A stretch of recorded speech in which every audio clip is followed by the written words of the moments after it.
शुभम, सूर्य, sound आ रहा है क्या? एक बार चेक करके एक बार कंफर्म कर दो, साउंड ऑडियो आ रहा है आप लोगों को? ठीक है, ऑडियो आ रहा है। ठीक है ठीक है ठीक है। हाँ, तो हम बात कर रहे थे बेसिकली ट्रस्ट की। ट्रस्ट बेसिकली अरेंजमेंट है डिफरेंट मेंबर्स का। कौन से मेंबर यूज करें? Slender members. सिलेंडर मेंबर बोलने का मतलब सिंपल ये है कि one of the dimension is very large as compare to other two dimensions. ठीक है, सिंपल। आप इस रॉड की बात करते हो तो सिलेंडर मेंबर्स है। जरूरी नहीं है सिलेंड्रिकल शेप हो, ट्रायंगुलर, रेक्टेंगुलर, कैसा भी हो सकता है। ठीक है, ये एक पॉइंट है। दूसरा पॉइंट, मेंबर्स हमेशा एंड टू एंड कनेक्टेड होंगे। मेंबर्स का कनेक्शन हमेशा उसके एंड्स पे ही बनेगा, कभी मिड में नहीं कनेक्शन बनेगा। अगर ऐसा बन रहा है तो वो फ्रेम है। फिर ट्रस और फ्रेम में यही डिफरेंस होता है। ठीक है, हम तो खैर ट्रस ही डिस्कशन करेंगे, आप स्ट्रक्चर्स में शायद में भी पढ़ते हो वहां फ्रेम। तो फ्रेम में क्या है ना, मेंबर आपका कहीं भी बीच में कनेक्शन बना सकता है। ठीक है, बट ट्रस की जब आप बात करो तो ट्रस में इंपॉर्टेंट है कि हमेशा एंड्स पे ही कनेक्शन होंगे। तो कोई भी आप मेंबर लेते हो, लेट सपोज ये एक मेंबर है, जस्ट एक लाइन से शो कर रहे, तो इसके जो एंड्स है यहीं पर ही कनेक्शन बनेगा। कभी भी मिड ऑफ द मेंबर कभी भी कनेक्शंस नहीं बनने वाले। मिड में कहीं भी कनेक्शंस नहीं बनेगा, हमेशा एंड्स पे ही कनेक्शन बनेगा।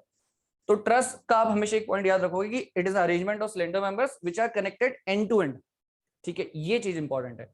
बाकी एप्लीकेशंस आपको पता ही है ना, चाहे वो एयरपोर्ट्स, रेलवे, मोस्टली वहां पे यूज होता है। जैसे वर्कशॉप्स होती है बड़ी बड़ी, है ना, बड़ी बड़ी इंडस्ट्रीज होती है, तो वहां पे ऐसा नहीं कि आप एक सिंगल मेंबर यूज कर रहे हैं। देखो, आपने एक चीज देखा होगा, ब्रिज में हम क्यों ऐसा अरेंजमेंट क्यों यूज कर रहे हैं? ऐसा भी तो कर सकते थे सिंपली कि हम एक रॉड या फिर एक सिंपल एक बीम डाल देते इसकी जगह।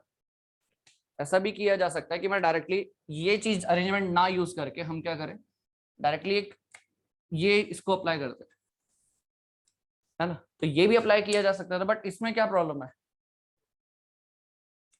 इसमें क्या प्रॉब्लम? हाँ, नहीं नहीं, वो तो क्या होगा ही होगा, बट एक्चुअली क्या होता है, जैसे जैसे इसका लेंथ, बेसिकली हम क्या बोलते हैं वर्ड स्पैन, ये चीज इंक्रीज होगा तो इसके बैंडिंग बहुत ज्यादा होगी। ठीक है, जैसे जैसे लेंथ बढ़ेगा तो उसका बैंडिंग ज्यादा होने के चांसेस है। तो ये स्टेबल नहीं रह पाएगा, कभी स्टेबल हो ही नहीं सकता है, क्योंकि जितना ज्यादा लेंथ होगा उतना ज्यादा यहाँ पे बेसिकली क्या आएंगे, डिफ्लेक्शन आएंगे, एंड ऑब्वियसली बात है वो फिर अनस्टेबल होगा। इसलिए ट्रस, बेसिकली अगर आप ट्रस का कंपैरिजन इससे कर रहे हो तो आप एक चीज नोटिस करोगे, ट्रस का ना ज्यादा स्ट्रेंथ होगा as compare to this single member. ये सिंगल मेंबर इजीली बेंड हो जाएगा और डिफ्लेक्ट होगा। ऑब्वियसली बात है, जब डिफ्लेक्टेड होगा तो ऑब्वियसली बात वो अनस्टेबल एक तरीके से, तो आप उसको प्रैक्टिकली कभी यूज भी नहीं कर सकते। तो ट्रस ज्यादा, एक तो इकोनॉमिकल भी है, दूसरा स्ट्रेंथ वाइज वो ज्यादा स्ट्रेंथ रखता है as compare to the single member. Single member basically जो आप बीम रख रहे हो तो डिफ्लेक्शंस होके वो अनस्टेबल होगा, तो वो चीज हम यूज नहीं करते। इसलिए हम ट्रस यूज करते हैं जहां पे नंबर ऑफ मेंबर्स यूज कर रखे। ठीक है, अब और दूसरा पॉइंट ये तो अच्छा ठीक है, slender members end to end connections. फिर हमने, जैसे आपने अजम्पशंस में बोल रखा है कि पिन जॉइंट, एक्चुअल में पिन जॉइंट होता है कि नहीं होता है? जैसे ये कनेक्शंस बन रखे हैं ना, तो ऑब्वियसली बात है कुछ ना कुछ तो कनेक्शन होगा। कनेक्शन कैसा बना है? वेल्डेड बना है, बोल्टेड बना है, रिवेटेड बना है ना। तो देखो एक्चुअली ना पिन जॉइंटेड नहीं होता है, पिन जॉइंटेड नहीं होता है, वेल्डेड भी हो सकता है, रिवेटेड भी होगा। अगर आपने कभी ब्रिज से पास करते हुए गए ना, तो आपने एक चीज नोटिस करी होगी, जब मेंबर्स कनेक्टेड होते हैं ना, तो मेंबर्स कनेक्शन जब होते हैं तो एक प्लेट होती है ना। प्लेट का नाम, प्लेट का नाम सुना है? लेट सपोज ऐसा कुछ आपने शायद कभी ऑब्जर्व करो, ऐसे लेट सपोज ऐसे बोल्ट लगे रहते हैं।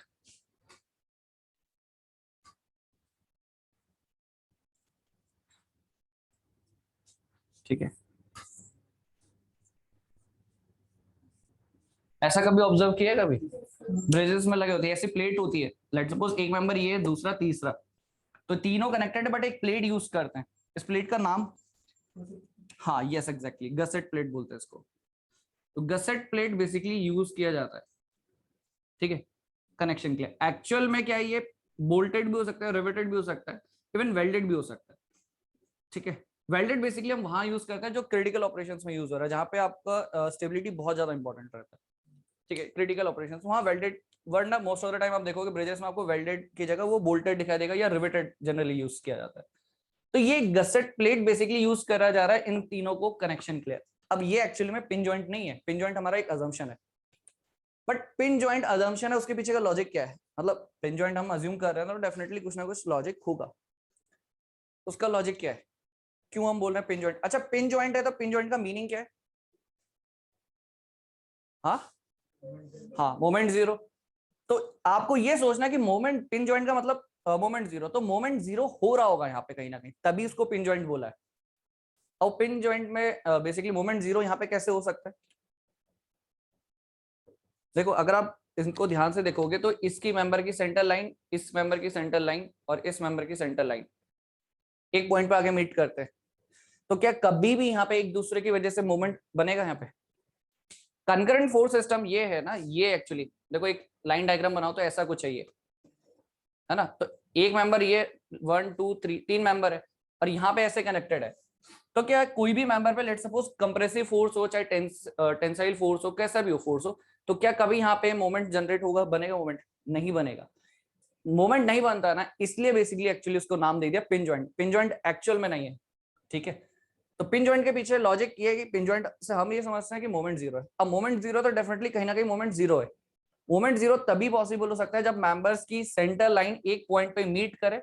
मीट करती है तो मतलब ये बेसिकली कंकरेंट फोर्स सिस्टम बनेगा यहाँ पे, और कंकरेंट फोर्स सिस्टम है तो मोमेंट का मतलब ही नहीं है फिर वहां पे, ठीक है। वो इसलिए हमारा अजम्पशन रहता है, ठीक है। तो सबसे पहले ट्रस्ट का डेफिनेशन लिखो, इसको भी लिखेंगे अभी आगे सारी चीजें। सबसे पहले ट्रस्ट का डेफिनेशन लिखना, इसमें लिखना है ट्रस्ट में it is a structure composed of, it is a structure composed of slender members, composed of slender members which are connected end to end, which are connected end to end। तो slender members end end to end को जरूर underline कर लेना, वो important है चीज definition में। First of all slender members end end to end connections, ठीक है। एप्लीकेशन में आप लिख सकते हो roof truss,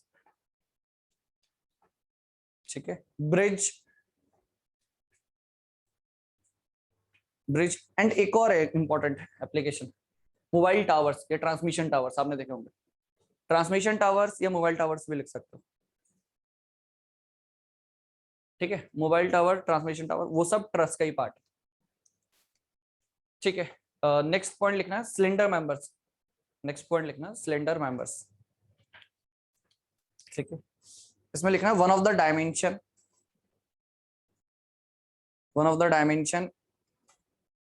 is very large as compared to other two dimensions,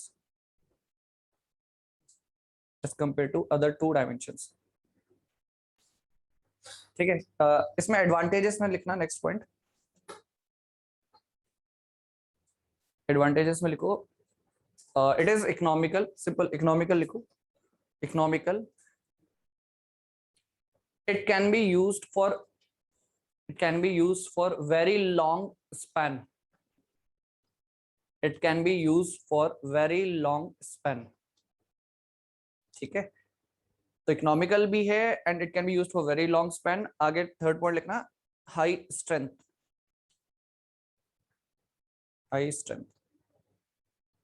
ठीक है।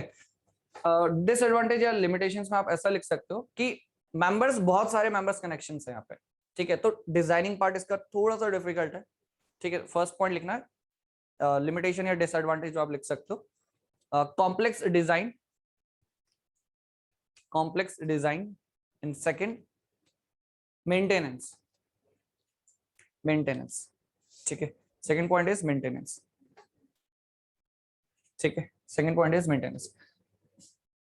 अच्छा आप कोई एक चीज देखो, जैसे आपने अभी ब्रिज की बात कर रहे थे, ब्रिज ट्रस है ना, तो लेट सपोज ये एक ब्रिज ट्रस है,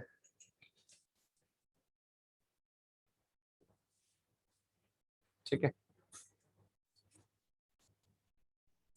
ठीक है। इस तरीके से एक ब्रिज ट्रस है ये, ठीक है। ये ऐसे members end to end connection है सारे। एक ब्रिज ट्रस को अगर आप देखते हो और एक ट्रांसमिशन टावर को आप देखते हो या फिर मोबाइल टावर को देखते हो, और एक इस ब्रिज ट्रस को देखते हो, तो दोनों में क्या डिफरेंस नजर आएगा आपको? आप विजुलाइज करो, जो आप मोबाइल टावर देखा है आपने, या ट्रांसमिशन जो हैवी टेंशन वायर्स को कैरी कर रहे होते हैं, हैवी टेंशन वायर्स को सपोर्ट कर रहे होते हैं, वो और एक ये ब्रिज ट्रस, डिफरेंस क्या है मेंबर्स के अरेंजमेंट के, विद रिगार्ड्स टू मेंबर्स का अरेंजमेंट? हाँ, स्लेंडर मेंबर्स? नहीं नहीं, मेंबर्स तो स्लेंडर ही, वहां पे भी स्लेंडर ही होते हैं।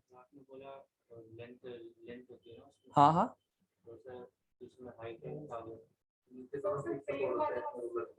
नहीं नहीं, अरे वो नहीं, सपोर्ट सपोर्ट छोड़ो, मेंबर्स का अरेंजमेंट। नहीं नहीं, क्यों नहीं एंड टू एंड होता है? हाँ, मिड में ज्वाइन होगा, लेट सपोज वो फ्रेम है, फिर भी एक अरेंजमेंट ऑफ देखो ना मेंबर्स, ये आपको दिख रहा है ये किस में, ये सारे मेंबर्स का अरेंजमेंट। अगर ब्रिज ट्रस है तो ऑब्वियसली बात है ये एक ही प्लेन में होंगे सारे, बट अगर आप मोबाइल टावर की बात करते हो, ट्रांसमिशन टावर की, वो सारे कैसे अलग अलग प्लेन में। तो ये क्या एक तरीके से प्लेनर ट्रस है एक्चुअली, कि all the members lie in a single plane. मैं बोल सकता हूँ ये सारे मेंबर्स आपके वर्टिकल प्लेन में, बट अगर आप मोबाइल टावर या ट्रांसमिशन टावर की बात करते हो, वो मेंबर्स अलग अलग प्लेन में। ऐसा तो नहीं है कि सारे मेंबर आपको एक ही प्लेन में दिखाई दे रहे, नहीं ऐसा नहीं, वो आप कहोगे स्पेस ट्रस, ये है प्लेनर ट्रस। ठीक है, ये समझ में आ रहा है? आपने देखा होगा ट्रांसमिशन टावर, तो आप एनालाइज कर पाओगे, और ब्रिज ट्रस में सारे मेंबर्स आपको एक ही प्लेन में दिख रहे हैं, ऐसा एक साइड है लेट सपोज, और वैसी एक साइड यहाँ पे होगा, एक साइड यहाँ पे होगा, तो यहाँ पे जो मेंबर्स हैं सारे जैसी भी अरेंजमेंट है ये, बट है तो एक ही प्लेन में ना। बट मोबाइल टावर हो या ट्रांसमिशन टावर्स हो, उसमें मेंबर्स आगे क्रॉस में आपको देखोगे अलग अलग प्लेन्स में दिखाई देंगे, तो वो चीज है। तो ये प्लेनर ट्रस में आता है, वो स्पेस ट्रस में आता है। ठीक है, तो नेक्स्ट लिखना है इसमें ट्रस क्लासिफिकेशन। ट्रस क्लासिफिकेशन, ठीक है, truss classification based on the geometry, based on the geometry. First point लिखो planar truss, planar truss, planar truss. Planar truss में लिखना all the members lie in a single plane, all the members lie in a single plane। ठीक है, example में आप लिख सकते हो ब्रिज ट्रस। अच्छा, मेंबर्स सारे एक ही प्लेन पे लाई करेंगे, तो एक चीज है, मेंबर्स अगर सारे प्लेन एक ही प्लेन पे लाई कर रहे हैं, तो ये सिस्टम जो है इसको मैं ऐसे बोल सकता हूँ कोप्लेनर, है ना, coplanar arrangement of members, coplanar arrangement of members. Members जो हैं एक ही प्लेन में, तो मतलब कोप्लेनर अरेंजमेंट है।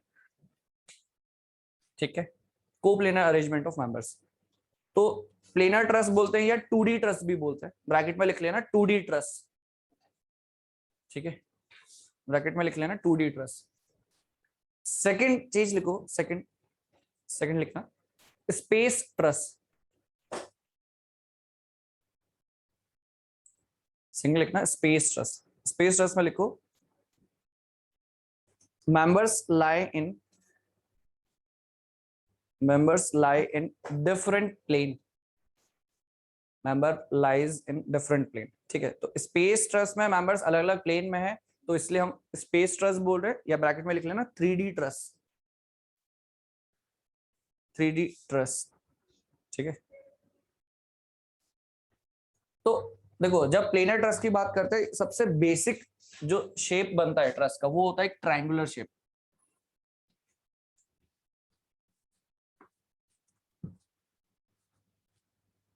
ठीक है, अगर आप एक बेसिक शेप की बात करते हैं, जो हमने बात करी है प्लेनर ट्रस ना, प्लेनर ट्रस, तो प्लेनर ट्रस में जो बेसिक शेप होगा वो एक है ट्राइंगल। ठीक है, मेंबर्स का एक arrangement in the form of triangle, तो इसको हम बोलते हैं ट्राइंगुलर ट्रस, ट्राइंगुलर ट्रस। और ये क्या एक बेसिक शेप है, बेसिक एलिमेंट या बेसिक शेप बोल सकते हो जो हमारे पास अवेलेबल है। बाकी जो भी अवेलेबल है वो इसका एक्सटेंशन है बेसिकली, है ना। तो एक बेसिक शेप जो आपके पास अवेलेबल होगी प्लेनर ट्रस के केस में, वो है ट्राइंगुलर ट्रस। बट अगर हम स्पेस ट्रस की बात करते हैं, स्पेस ट्रस, ठीक है, हमें डिस्कशन वैसे प्लेनर का ही करना है, बट स्पेस ट्रस की बात करते हो तो हमारे पास जो एक बेसिक शेप है, देखो कुछ इस तरीके से।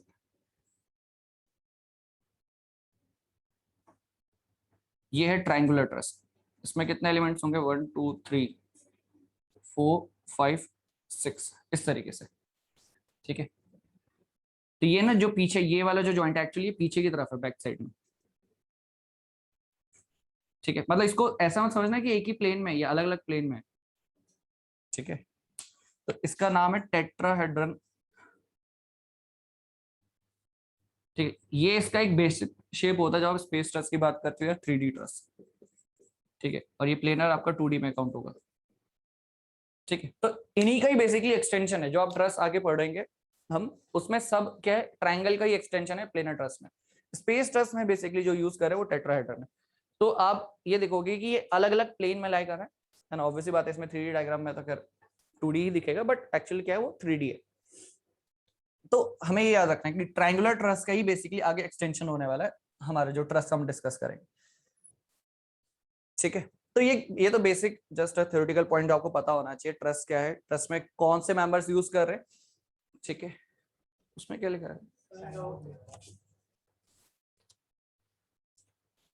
अच्छा, ठीक है। तो ट्रस्ट क्या होता है, ट्रस्ट में मेंबर्स कौन से यूज हो रहे हैं और कनेक्शन कैसा है, ये इंपॉर्टेंट है। एंड टू एंड कनेक्शन, ये चीज सबसे इंपॉर्टेंट है और यही पॉइंट है जो ट्रस्ट को फ्रेम से अलग कर रहा है, ठीक है। मेंबर्स का कनेक्शन हमेशा एंड में ही होगा, बीच में हो रहा है इसका मतलब वो ट्रस्ट नहीं है, ठीक है। ये चीज याद रखना। नेक्स्ट लिखना assumptions in trust, assumptions in trust, ठीक है। पहले हम सारे पॉइंट्स लिख लेते हैं assumption, फिर उसको उनके पीछे का जो लॉजिक्स है वो डिस्कस करते हैं, ठीक है। फर्स्ट पॉइंट लिखो, all the members are connected, all the members are connected end to end, all the members are connected end to end, and the connection is, and the connection is pin joint, and the connection is pin joint, ठीक है। all the members are connected end to end and the connection is pin joint, ठीक है। Second point, all the loads, all the loads are acting, all the loads are acting at the joint only, at the joint only, ठीक है। Third, self weight, self weight of the member, self weight of the member is neglected in the analysis, in the analysis, and within bracket likhna if we want to consider, if we want to consider, then we assume, then we assume half of the weight, half of the weight is to be acting, half of the weight is to be acting at the at each of the joints, half of the weight is acting each of the joints, each of the two joints, है ना। Member के तो दो ends है, तो let's suppose इसका 50 Newton wait है तो 25 न्यूटन इधर 25 न्यूटन इधर, सिंपल वो चीज, ठीक है। एंड लास्ट लिखना all the members are, all the members are two force member, all the members are two force member,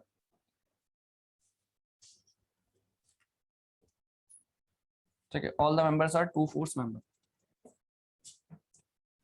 ठीक है। तो first point end to end connection है ना, ये तो क्या क्लियर है हमें कि मेंबर्स का एंड टू एंड कनेक्शन है, ठीक है। ये एंड टू एंड कनेक्शन,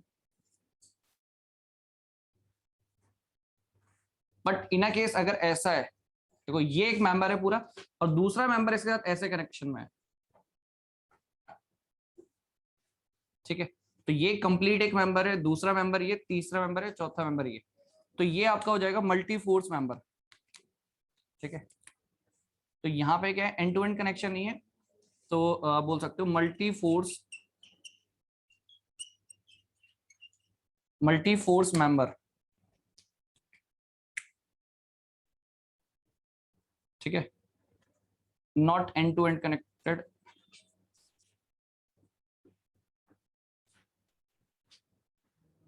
ठीक है, not end to end connected. तो बेसिकली ये ना एक फ्रेम है, दिस इज अ फ्रेम, ठीक है। तो ये चीज याद रखना, फ्रेम में आएगा बेसिकली, और ये पार्ट आपका ट्रस्ट में आएगा, ठीक है। तो end to end connection truss का डेफिनेशन है बेसिकली फ्रेम में आपका कहीं भी कैसे भी कनेक्शन बन सकता है। और एक्चुअल में जो आप देखते हो ना, जो घर के ऊपर जो टिन शेड डला होता है, जो उसके नीचे का अरेंजमेंट है, वो ट्रस्ट नहीं, एक्चुअली फ्रेम ही है, क्योंकि मेंबर्स आपके रैंडमली आप देखोगे कनेक्शंस बना रखे हैं, ठीक है। ऐसा थोड़ा ना होता कि इसका अगर मुझे इसका ज्वाइंट बनाना तो ये मेंबर अलग, ये मेंबर अलग, पूरा मेंबर उसके बाद बीच में ज्वाइंट बना दिया, तो फ्रेम में आएगा बेसिकली, ठीक है।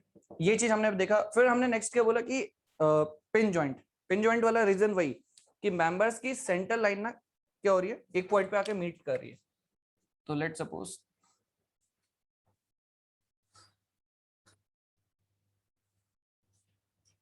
ठीक है, एक मेंबर ये है ना, एक मेंबर ये कनेक्शन में इस तरीके से,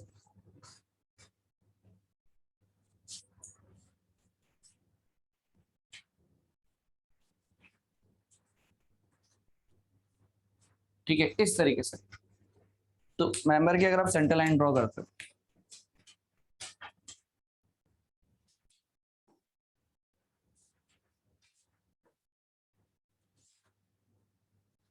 ठीक है, तो एक पर्टिकुलर पॉइंट में आकर ये मीट कर रहा है, ठीक है। तो एक पॉइंट पे आके मीट करेगा तो डेफिनेटली सबका क्या हो जाएगा, ये कंकरेंट फोर्स सिस्टम बनेगा, और कंकरेंट बनेगा तो ऑब्वियस सी बात है यहाँ पे कभी भी मोमेंट नहीं डेवलप होगा, ये चीज, ठीक है। तो ये चीज का नाम आपको याद रखना है, this is gusset plate,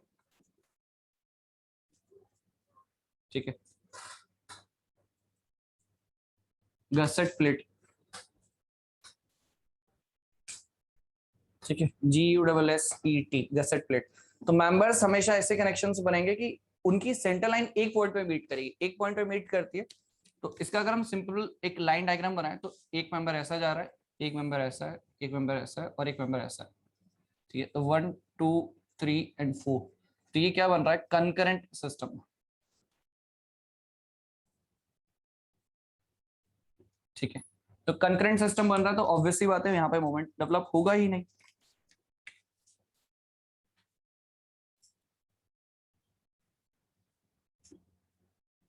no moment at the joint, joint पे कोई मोमेंट बनेगा ही नहीं, ठीक है। इसलिए हम इसको क्या कंसीडर कर रहे हैं, एज अ पिन जॉइंट, ठीक है, as a pin joint,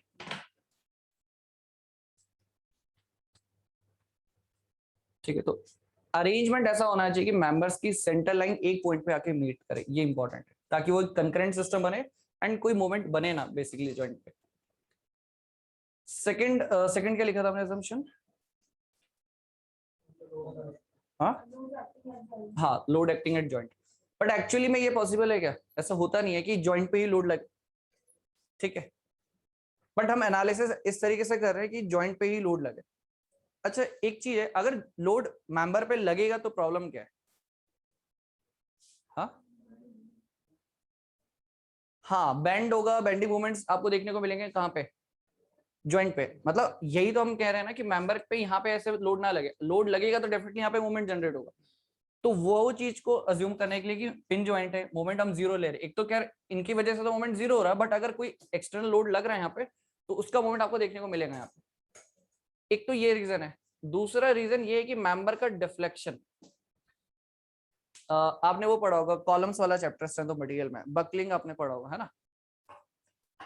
member पे अगर कंप्रेसिव फोर्स लग रहा है तो बकलिंग इफेक्ट आपको पता होना चाहिए क्या होता है, डिफ्लेक्शन होता है। डिफ्लेक्शन क्या है, उसको हम लेटरल बेंडिंग बोलते हैं एक तरीके से, वो भी एक बेंडिंग ही है, बकलिंग अपना आप में एक बेंडिंग ही। मतलब ऐसा कुछ आपने देखा होगा कि मेंबर है ऐसा कुछ, इस पे ऐसे लोड लग रहे हैं, तो ये क्या करेगा, है ना, इस तरीके से डिफ्लेक्ट करेगा। ये क्या है, ये भी एक्चुअली में बेंडिंग ही है, बट लेटरल डायरेक्शन में बेंडिंग हो रही है, ठीक है। ये चीज मतलब आप फोर्स इधर लगा रहे हो और बेंडिंग इधर देखने को मिल रही है।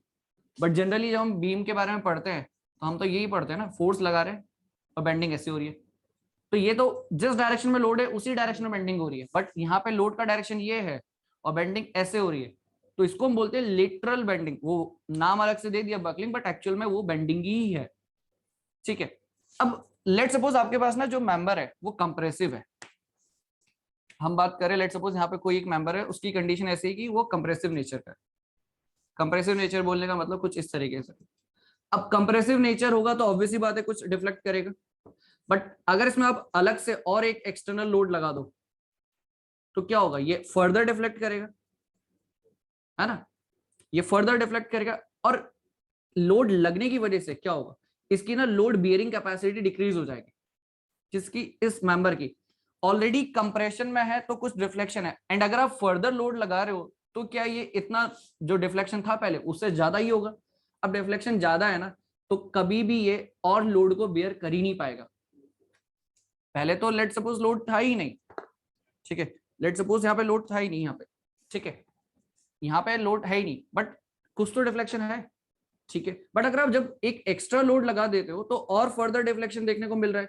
अब अगर फर्दर डिफ्लेक्शन है, इट मींस इसका लोड बियरिंग कैपेसिटी किसका, मेंबर का, वो कम हो चुका है।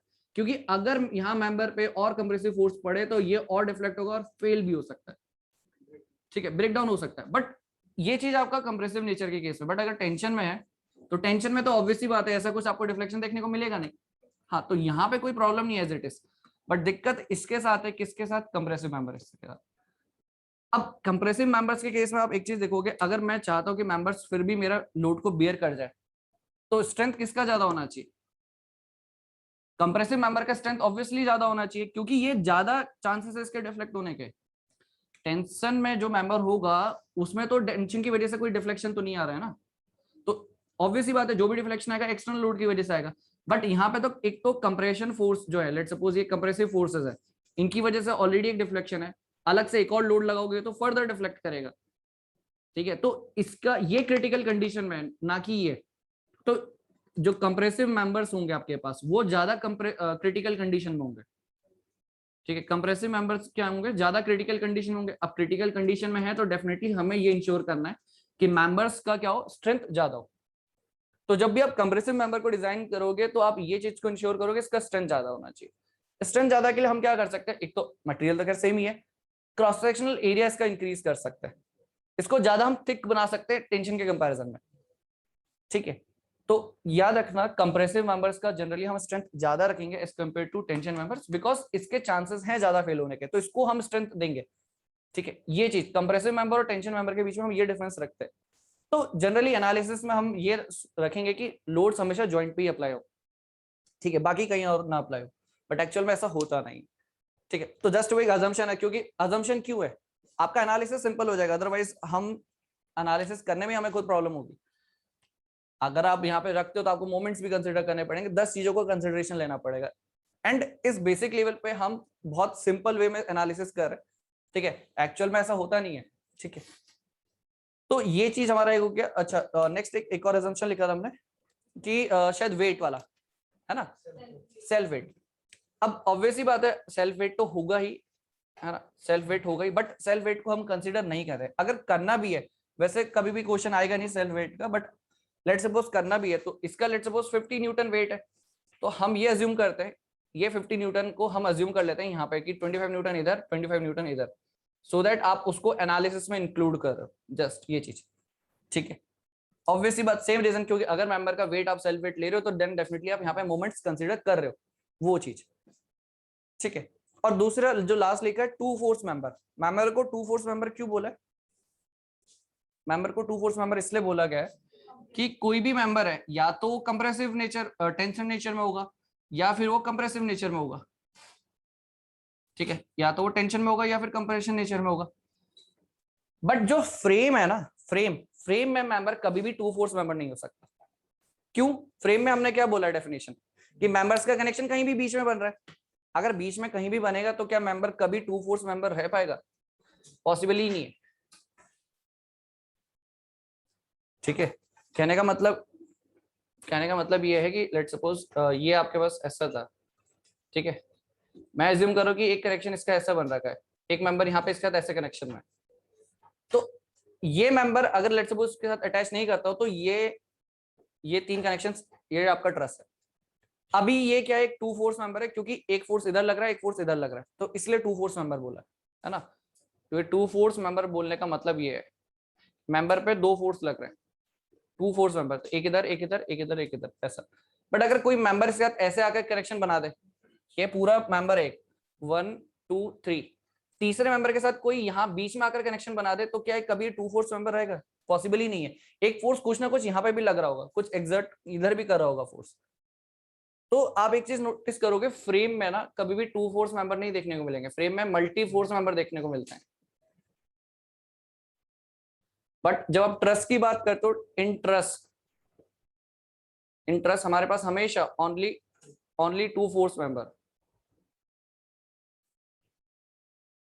ओनली टू फोर्स मेंबर, ठीक है, सिर्फ दो फोर्स मेंबर ही देखने को मिलेंगे।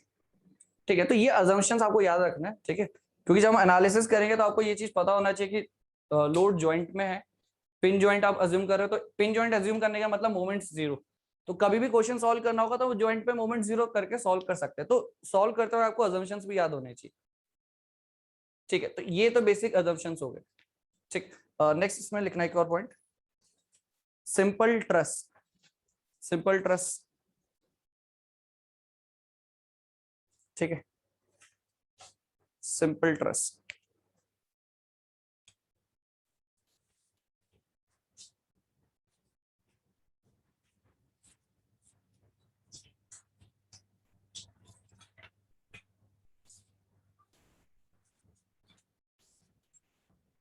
ठीक है, आपने शायद ये क्वेश्चन पढ़ा होगा, m इक्वल्स टू 2j-3, है ना। ठीक है, एक्चुअली ये जो इक्वेशन एप्लीकेबल है सिर्फ सिंपल ट्रस के लिए। सिंपल ट्रस होता क्या है, देखो, जैसे हमने प्लेनर ट्रस की बात करी है, क्योंकि हम डिस्कशन सिर्फ प्लेनर ट्रस का ही करेंगे, ठीक है। तो प्लेनर ट्रस का सबसे बेसिक एलिमेंट क्या है हमारे पास पॉसिबल, वो है एक ट्रायंगल, ठीक है, ये एक ट्रायंगल हमारे पास एक बेसिक एलिमेंट है। अगर मुझे इसको फर्दर एक्सटेंड करना है, लेट सपोज ये एक बेसिक एलिमेंट है और इसको फर्दर एक्सटेंड करना है, तो एक्सटेंड करने का तरीका जो है वो प्रोसीजर क्या है, ये तो इसमें 1 2 एंड 3 तीन एलिमेंट हो गए, ठीक है। अभी आपके पास मेंबर कितने, एक बेसिक एलिमेंट में, बेसिक शेप में 3, और ज्वाइंट्स कितने, ज्वाइंट्स भी 3 ही है, ठीक है। अगर आपको फर्दर मेंबर अटैच करना है तो आप क्या करोगे, लेट सपोज आपको फर्दर मेंबर अटैच करना है, तो आपने दो मेंबर अटैच कर और एक ज्वाइंट, ठीक है। मतलब हमेशा दो मेंबर्स के लिए एक ज्वाइंट इंट्रोड्यूस हो रहा है, मतलब या फिर आप ऐसा बोलो कि एक ज्वाइंट दो मेंबर इंट्रोड्यूस हुए, या दो मेंबर एक ज्वाइंट इंट्रोड्यूस, ऐसा चीज। मुझे इसको फर्दर और एक्सटेंड करना है, तो अगेन दो मेंबर्स और एक ज्वाइंट, इसको फर्दर और एक्सटेंड करना है, दो मेंबर एक ज्वाइंट, ठीक है, फिर फर्दर दो मेंबर एक ज्वाइंट, इस तरीके से। तो सिंपल ट्रस हमारे पास सिंपल ये था एक बेसिक, इसी को हमने फर्दर एक्सटेंड करके ये बनाया है। प्रोसीजर क्लियर हुआ कि आप एक ज्वाइंट के लिए दो मेंबर्स को इंट्रोड्यूस करा रहे हो, एक मेंबर के लिए एक ज्वाइंट के लिए दो मेंबर्स को इंट्रोड्यूस करा रहे हो, ठीक है। तो इस तरीके से जो आप एक्सटेंशन कर रहे हो एग्जिस्टिंग ट्रस का, ठीक है, उसका नाम क्या है, सिंपल ट्रस। ऐसे जो ट्रस फॉर्मेशन होगा उसको सिंपल ट्रस बोलेंगे। अब आपको जितना मर्जी रिक्वायरमेंट है उतना एक्सटेंड करते जाओ, ठीक है। ये चीज, ये इक्वेशन ना एक्चुअली यहीं से डिराइव होती है। अगर आपको इसका थोड़ा सा डेरिवेशन पता हो तो देखो क्या है, इसको अभी नोट कर लेना, एक सेकंड सुन लो। m equals to 2j-3, initially members, let suppose जो भी आपने एक्सटेंड करा ना उसमें total number of joints, total number of joints जो थे वो लेट सपोज j हैं, जो भी आपने एक्सटेंड करी है, बेसिक ट्रस ये है, उसको एक्सटेंड करके ये बना है, चाहे कितना भी एक्सटेंड कर लो। मैं क्या बोल रहा हूँ, पूरी ट्रस में total number of joints j हैं, ऐड कितने हुए हैं बेसिक में, बेसिक में कितने जॉइंट्स है, 3, है ना, बेसिक में 3 है। मैं बोल रहा हूँ जो मेरे पास एक्सटेंडेड है पूरा जो लार्जर ट्रस है उसमें j जॉइंट्स है। क्वेश्चन ये है कि आपने एक्चुअली जॉइंट्स कितने ऐड करें इस बेसिक में, j-3, सिंपल सी बात है। तो मैं बोल सकता हूं न्यू एडेड जॉइंट्स, या फिर joints which are added on the basic truss। Basic truss कौन सा है, ट्रायंगुलर वाला, ठीक है। तो कितने ऐड हुए होंगे, j-3, क्योंकि 3 तो ऑलरेडी एग्जिस्टिंग में है, 3 ऑलरेडी है इसमें, ठीक है, 3 members 3 joint for triangular truss. Triangular को ही हम अपना बेसिक ट्रस बोलते हैं। तो बेसिक ट्रायंगुलर ट्रस में आपने j-3 ऐड किए होंगे तभी टोटल j बन रहे हैं। अब ज्वाइंट जब j-3 ऐड हुए हैं तो मेंबर्स कितने आए होंगे ऐड? 2 एग्जैक्टली, क्योंकि हमने प्रोसीजर क्या सिलेक्ट किया है कि एक ज्वाइंट के लिए 2 मेंबर्स, ये ज्वाइंट है लेट सपोज आपका, तो एक मेंबर ये है, दूसरा मेंबर ये है, for each joint 2 members are introduced. तो जब आपके j-3 ज्वाइंट्स ऐड हुए हैं तो मेंबर्स कितने ऐड हुए होंगे? ट्वाइस इसका, ठीक है। तो हम ऐसा लिख सकते हैं members added in the basic truss will be twice j-3, ठीक है, ट्वाइस j-3 लिख सकते हैं। Total number of joints j and total number of members equals to m, total number of members equals to m, ये चीज। तो ultimately आप कहना ये चाह रहे हो कि जो m है ना, m is the total number of members. Existing कितने हैं पहले से बेसिक ट्रस्ट में? 3। फर्दर ऐड कितने करें आपने? ट्वाइस ऑफ j-3, ठीक है। इसको सॉल्व करोगे तो क्या आएगा? ये इक्वेशन। तो एक्चुअली ये जो इक्वेशन है it is applicable for a simpler trust, जो इस फॉर्मेट में आगे आपने एक्सटेंड किए, ठीक है। m equals to 2j-3 simple planar truss के लिए ही एप्लीकेबल है। इनिशियली 3 मेंबर और 3 ज्वाइंट्स, अगर हम एक ज्वाइंट को इंट्रोड्यूस कराते हैं तो 2 मेंबर्स इंट्रोड्यूस हो रहे है ना। तो हम ऐसा लिख सकते हैं for each joint 2 members are introduced,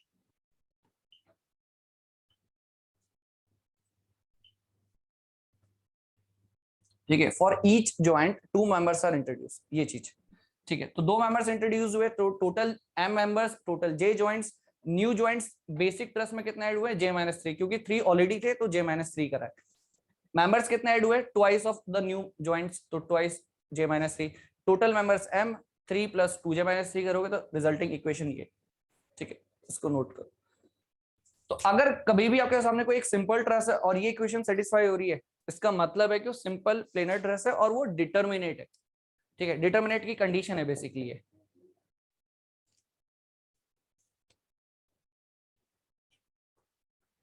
ठीक है। तो ये कंडीशन सिर्फ और सिर्फ प्लेनर ट्रस के लिए ही एप्लीकेबल है।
देखो जब आप ट्रस की बात करते हो तो ट्रस में इंपॉर्टेंट ये कि लोड तो लगे लेकिन ट्रस का शेप चेंज नहीं होना चाहिए। वो ट्रस कभी भी एज अ ट्रस क्वालिफाई नहीं कर पाएगा जो लोड लगने की वजह से शेप चेंज कर जाए, है ना। ट्रस अपनी शेप को रिटेन करना चाहिए, ये हम अज्यूम कर रहे हैं कि लोड लगे तो कोई दिक्कत नहीं बट शेप रिटेन करे। अगर आपके सामने कोई ऐसी ट्रस है जिसमें लोड लग रहा है वो शेप चेंज हो रही है, मतलब वो ट्रस नहीं है फिर, ठीक है। ये चीज, तो ये जो आपने लिखा है ना, यहां तक लिख लिया सभी ने, है ना। तो इसके नीचे स्टेटमेंट लिखना है इसी इक्वेशन के साथ, this is the necessary condition, this is the necessary condition for stability, but not a sufficient condition,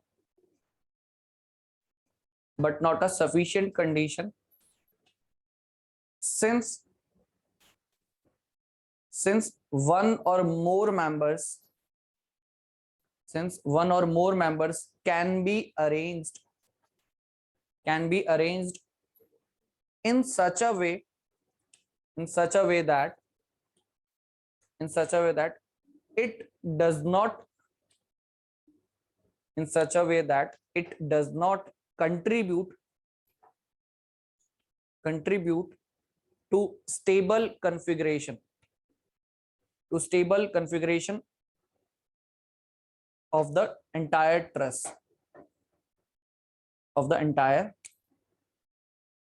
truss, ठीक है। नेक्स्ट पॉइंट लिखना, नेक्स्ट पॉइंट लिखो, the truss should retain its shape under the action of forces, ठीक है। Truss should retain its shape under the action of forces,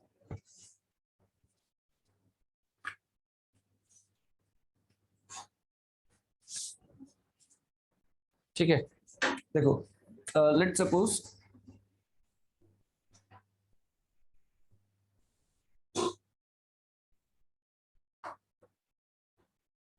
ठीक है, आपके पास ऐसा कुछ ट्रस है, इसमें m equals to 2j minus 3 satisfy होगा? एक बार चेक करो।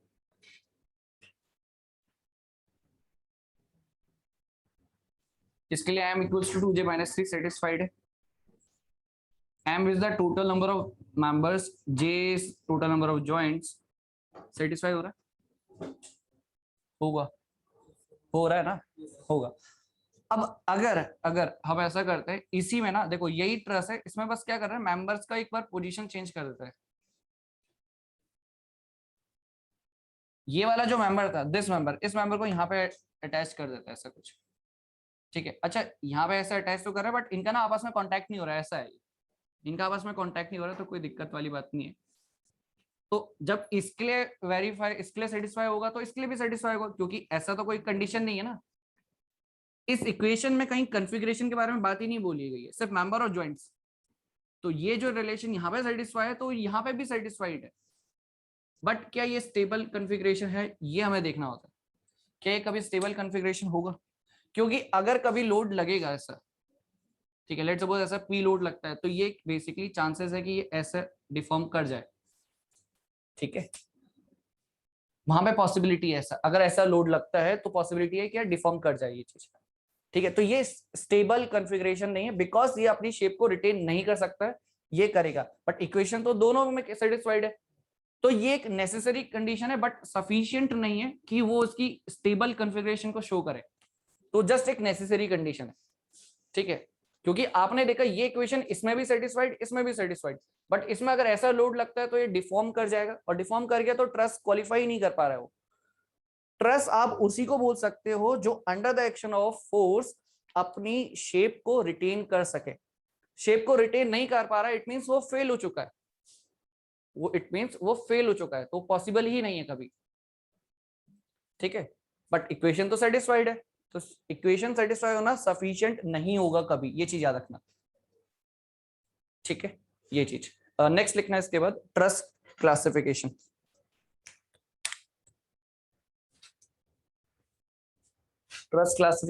उसमें लिखना सबसे पहले स्टैटिकली डिटर्मिनेट,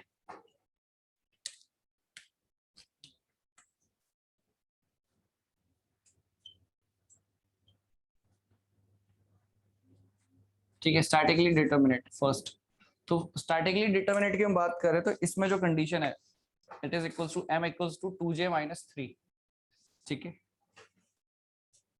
अगर हम सेकंड बोले स्टैटिकली इनडिटर्मिनेट,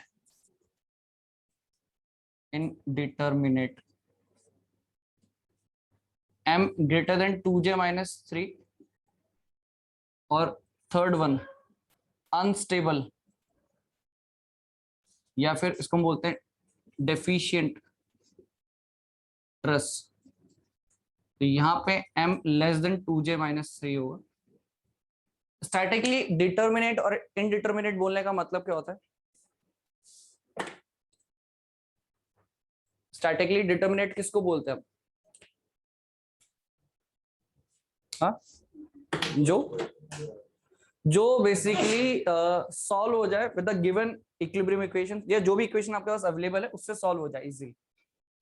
मतलब जो भी अननोन है it is equal to total number of equations. Solve होने का मतलब क्या है? जो भी आपके पास नंबर ऑफ अननोन्स होंगे वो एग्जैक्टली नंबर ऑफ इक्वेशंस के बराबर है। नंबर ऑफ अननोन्स बराबर नंबर ऑफ इक्वेशंस, तो इजीली सॉल्व हो जाएगा। तो स्टैटिकली डिटर्मिनेट। इनडिटर्मिनेट वहां पे आएगा जहां पे आपके नंबर ऑफ अननोन्स ज्यादा होंगे as compare to number of equations. मतलब वो सॉल्व नहीं हो पा रहा होगा सिंपल जो इक्वेशंस हम यूज करते हैं।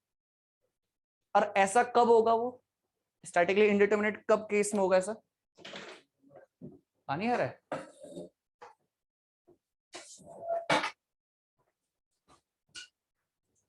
ऐसा कब होगा स्टैटिकली इनडिटर्मिनेट?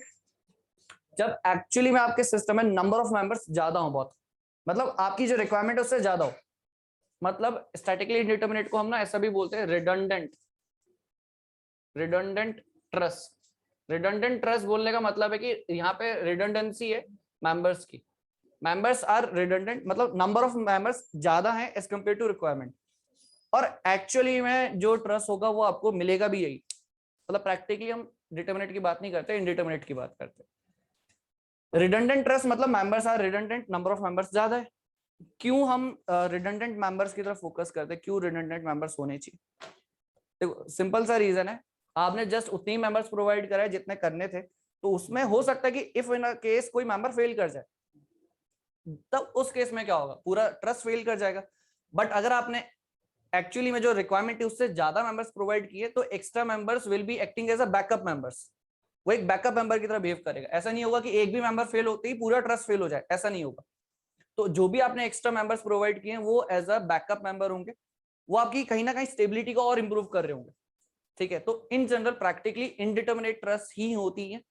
ठीक है, इनडिटर्मिनेट ट्रस्ट वाला पार्ट सिविल वाले तो खैर स्ट्रक्चर में पढ़ेंगे, मैकेनिकल की रिक्वायरमेंट नहीं है। मैकेनिकल में हम पढ़ते ही नहीं है, वो डिस्कस करते ही है।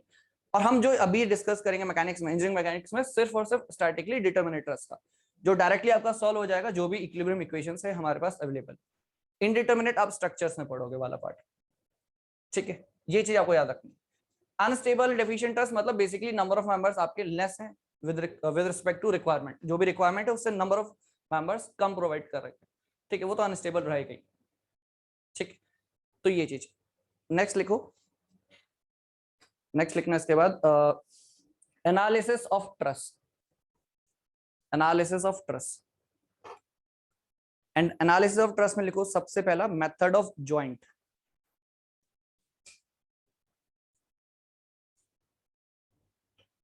ठीक है, एनालिसिस में लिखो मेथड ऑफ जॉइंट।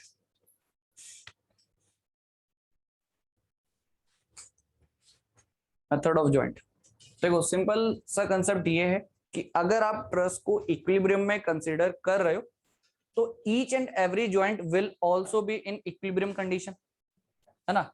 हम ये अज्यूम करेंगे कि ट्रस्ट, जो एंटायर ट्रस्ट है वो एक इक्विलिब्रियम कंडीशन में, एंड अगर पूरी ट्रस्ट इक्विलिब्रियम कंडीशन में है तो उसका each and every joint will also in equilibrium condition. ठीक है, तो इसमें पॉइंट लिखना, if the entire trust is in equilibrium,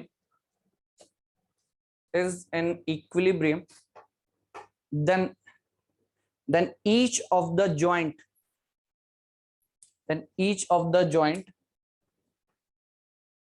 will also be in equilibrium, ठीक है। सो बेसिकली पूरी ट्रस्ट को आपने इक्विलिब्रियम में कंसीडर किया, फिर आप देख रहे हो कि हर एक ज्वाइंट भी इक्विलिब्रियम में, तो हम बेसिकली पूरी ट्रस्ट का एनालिसिस करने के लिए हम क्या करेंगे? एक एक ज्वाइंट्स का एनालिसिस करेंगे। ठीक है, तो हमने बोला each and every joint will also be in equilibrium condition. तो अगर आप किसी एक जॉइंट की बात करते हो, लेट्स सपोज आप कोई एक जॉइंट की बात करते हो, तो जॉइंट पे जो मेंबर्स कनेक्टेड है, लेट्स सपोज इस तरीके से मेंबर्स कनेक्टेड है, तो मेंबर्स इस तरीके से कनेक्टेड हैं, तो इसका मतलब क्या है, ये कौन सा फोर्स सिस्टम बनेगा जॉइंट के लिए? कंकरेंट फोर्स सिस्टम बनने वाला है किसी भी जॉइंट के लिए।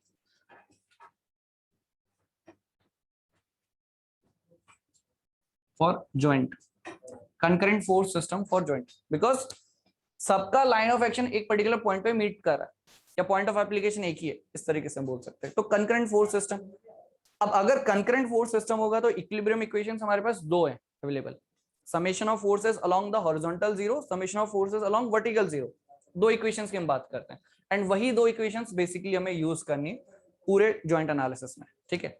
तो फॉर इक्विलिब्रियम हमें पता है, next for equilibrium summation fx, ठीक है, summation of forces along horizontal and summation of force along vertical equals to 0, ठीक है। तो ये दो कंडीशंस बेसिकली आप यूज करोगे जॉइंट के लिए, जॉइंट में कंकरेंट फोर्स सिस्टम, ठीक है, इक्विलिब्रियम कंडीशंस आपके पास ये दो अवेलेबल है, मतलब इक्वेशंस आपके पास दो अवेलेबल है। तो एट मैक्स हम कितने अननोन सॉल्व कर सकते हैं? दो इक्वेशन है, दो ही एट मैक्स दो ही अननोन सॉल्व कर सकते हैं। इसका मतलब ये है कि हमें जॉइंट वो सिलेक्ट करना है जिसमें मैक्सिमम दो ही अननोन हो, दो से ज्यादा अननोन होंगे तो हम बेसिकली कभी उसे सॉल्व ही नहीं कर सकते, क्योंकि इक्वेशन अवेलेबल हमारे पास किसी भी जॉइंट के लिए दो ही हैं। तो हमेशा हम क्या करेंगे, एक ऐसा जॉइंट सिलेक्ट करेंगे जिसमें एट मैक्स दो ही अननोन हो और एटलीस्ट एक तो नोन फोर्स हमें पता हो उसमें, तभी उसका एनालिसिस हो पाएगा, अदरवाइज नहीं, ठीक है। तो इसको यहां तक लिखो, उसके बाद ना स्टेप्स करके लिखना। फर्स्ट, सबसे पहला स्टेप तो यही है कि हमें सपोर्ट रिएक्शन निकालनी होती है। स्टेप्स में फर्स्ट पॉइंट लिखो, find the support reaction, find the support reaction, ठीक है। देन सेकंड, पहला तो ये लिखा find the support reaction, second हो गया select the joint, select the joint where at most two unknowns, where at most there are two unknowns, where at most there are two unknowns, ठीक है, and at least one known force, and at least one known force, ठीक है। Third step में लिखना, draw free body diagram FBD, draw FBD of the joint, draw FBD of the joint and apply equilibrium equations, and apply equilibrium equations, ठीक है। तो ये steps follow करना है। सबसे पहले तो वो जॉइंट सिलेक्ट करोगे जिसमें मैक्सिमम दो ही अननोन हो, ठीक है। और इक्वेशंस कौन सी यूज करनी है किसी भी जॉइंट्स के लिए, ये summation of horizontal and summation of vertical forces का समेशन 0, ये चीज, ठीक है। स्टेप्स हम यही फॉलो करेंगे। बट हम कैसे आइडेंटिफाई करेंगे कौन सा मेंबर टेंशन में या कंप्रेशन में, ये चीज सबसे ज्यादा इंपॉर्टेंट है और यहाँ पे मिस्टेक्स होती हैं, ठीक है। तो इसके बाद ना एक हेडिंग लिख लेना, identifying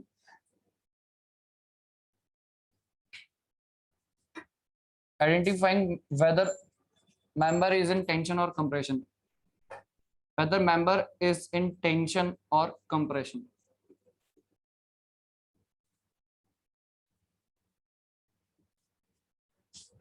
either member is in tension or compression,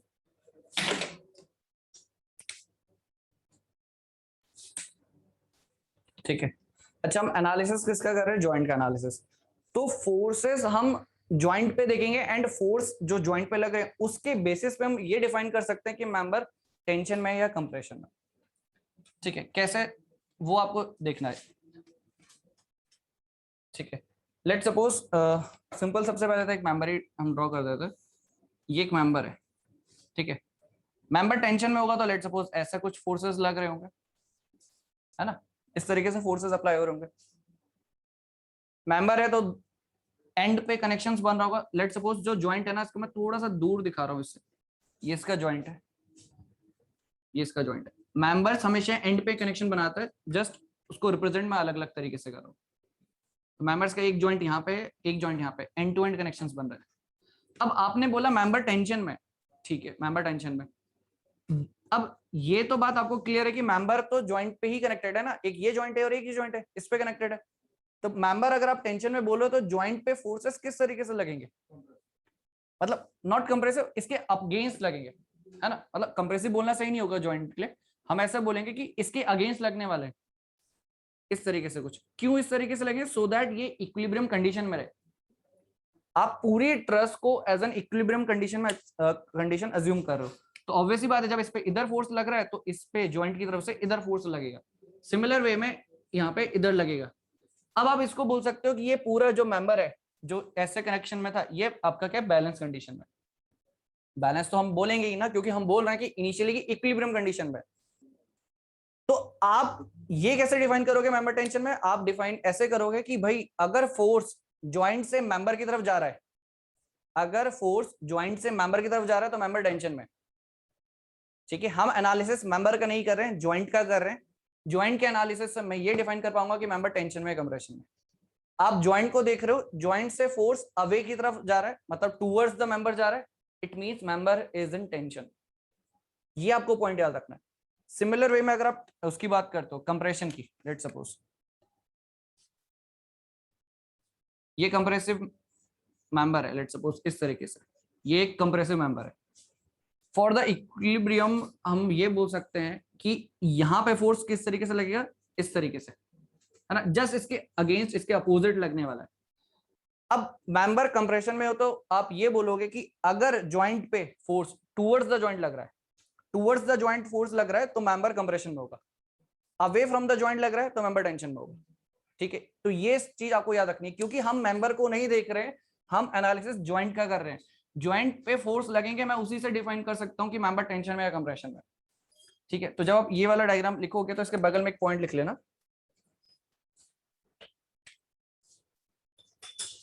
इसके लिए यहाँ पे लिख लेना, if force away from the joint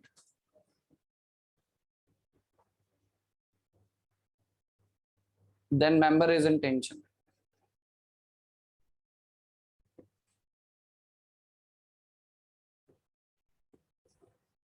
ठीक है, if force away from the joint then member is in tension, and second case में if force towards the joint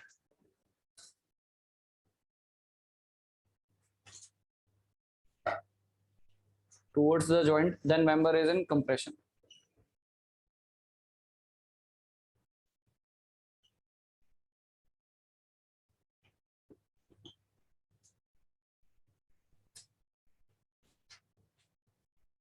ठीक है, ये चीज मेंबर टेंशन कंप्रेशन। तो हम जॉइंट्स का एनालिसिस कर रहे हैं, तो जॉइंट पे फोर्स जो लगेंगे उन्हीं के बेसिस पे हम डिफाइन करेंगे मेंबर टेंशन में या कंप्रेशन में।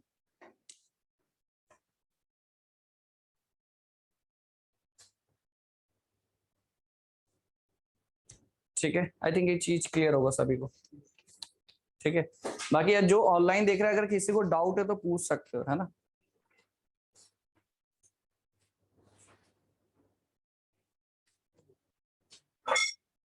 ठीक है, तो क्वेश्चन लिखते हैं, लिख लिया चीज, क्वेश्चन लिखते हैं डायरेक्ट।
ठीक है, सॉल्व करो इसे। मेंबर इस पे फोर्स निकालना है, मेंबर ए एच पे सबसे पहले तो मेंबर ए एच पे फोर्स फाइंड आउट करना है। तो सबसे पहले स्टेप ये है कि आपको सपोर्ट डायरेक्शन फाइंड आउट करनी है। सपोर्ट डायरेक्शन फाइंड आउट करनी है, इट मींस आपको पूरे ट्रस को इक्विलिब्रियम में कंसीडर करना है। जब पूरे ट्रस को इक्विलिब्रियम में कंसीडर करोगे 30 60 30 किलोमीटर, ये एक्सटर्नल लोड्स लग रहे हैं, यहाँ पे रिएक्शंस है और कोई फोर्स है यहाँ पे, मेंबर का फोर्स नहीं कंसीडर करेंगे। ठीक है, जब आप पूरी ट्रस को कंसीडर करो तो इसका टेंशन इससे कैंसिल आउट होकर बैलेंस्ड है वो चीज। ठीक, तो आप पूरी ट्रस को एज अ इक्विलिब्रियम कंसीडर कर रहे हो and you are finding the support direction. Support direction निकालो सबसे पहले, तो क्या आएगा?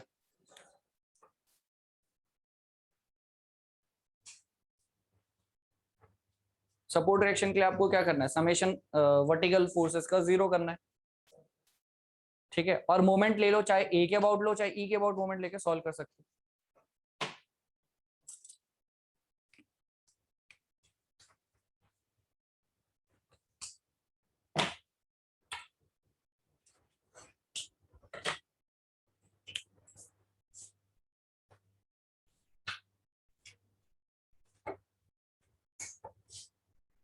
ठीक है, तो सबसे पहले अगर आप इक्वेशन लगाओगे तो summation F Y equals to zero, ये किसके लिए अप्लाई कर रहे हैं हम? पूरे ट्रस के लिए। तो 30 + 60 ये आपका क्या हो जाएगा? 120। पूरा लिख लेता है इसे, 30 + 60 + 30। ये फोर्सेस डाउनवर्ड में, ऑब्वियसली बात है, ये अपवर्ड में होंगे तो माइनस में होंगे। ठीक है, तो मैं डायरेक्टली ऐसे लिख रहा हूँ, downward force equals to upward force.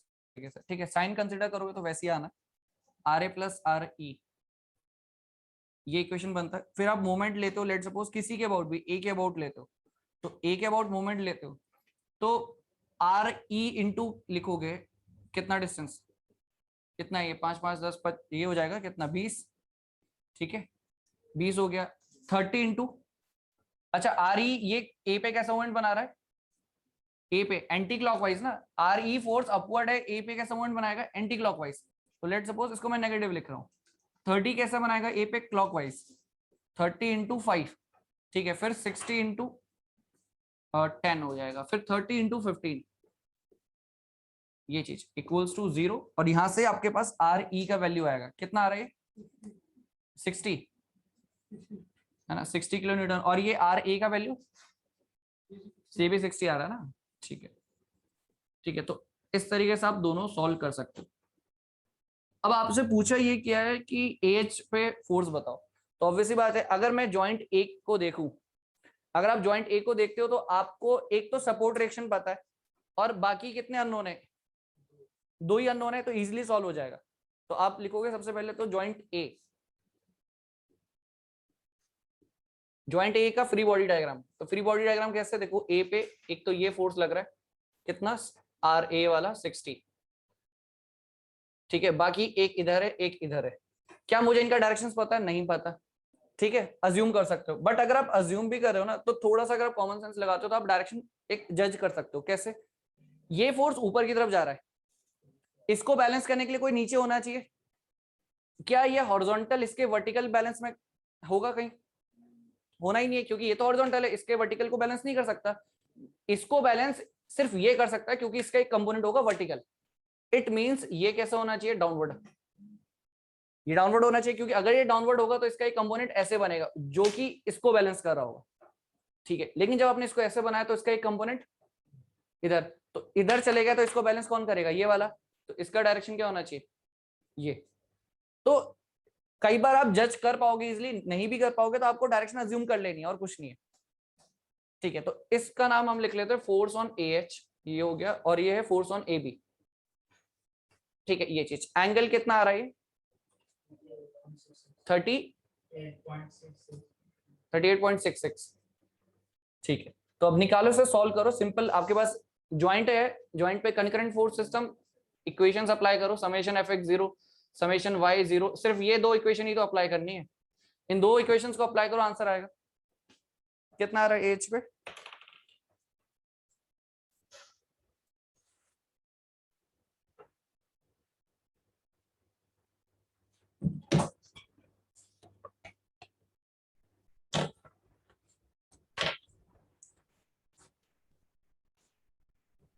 और सिंपल वही सेम चीज है, अगर आंसर नेगेटिव आता है आपका, इट मींस आपने जो अजम्पशन माना वो गलत था, तो आपको डायरेक्शन चेंज करना पड़ेगा।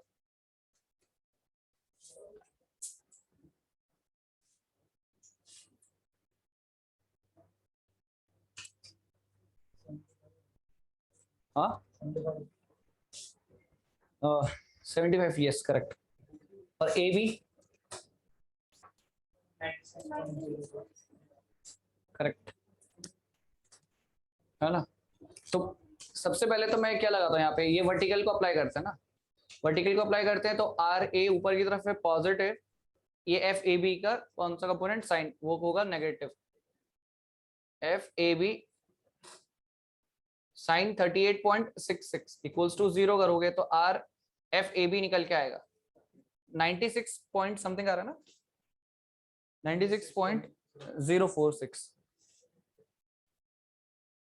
एक बार ए बी आ गया, फिर वैसे आप एच में निकाल लो इक्वेशन में रख के। एच के लिए क्या कर सकते हो, एफ ए बी, इसको अप्लाई करते हैं, एफ ए बी कॉस 38.66, ठीक है नेगेटिव क्योंकि ये जा रहा है टूवर्ड्स लेफ्ट, एच आपका राइट में तो पॉजिटिव, तो F A H will be 75 आ रहा होगा यहाँ से आंसर। दोनों आंसर पॉजिटिव आए, इसका मतलब ये है कि जो हमने अजम्पशंस माने थे वो करेक्ट है। इन केस अगर नेगेटिव आता है इट मींस डायरेक्शन गलत था, बस और कुछ नहीं।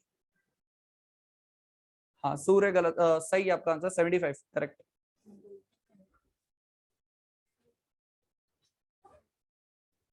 एच सी मेंबर का पे फोर्स निकालो, एच सी पे कितना आएगा, नेक्स्ट एच सी पे फोर्स निकालो कितना आएगा।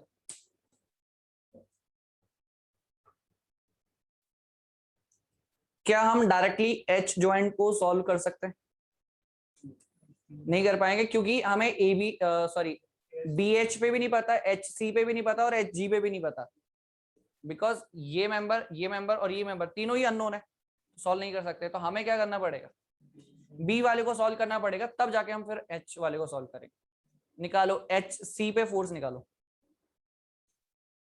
एच सी पे फोर्स निकालो।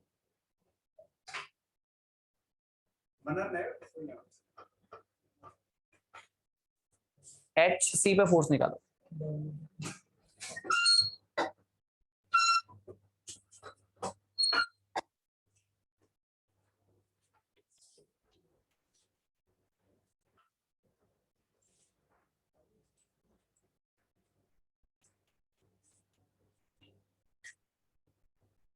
आपकी फर्स्ट क्लास है क्या आज? ऑनलाइन में क्या नाम आपका? अच्छा अच्छा आप ही हो रोबिन, वही ठीक।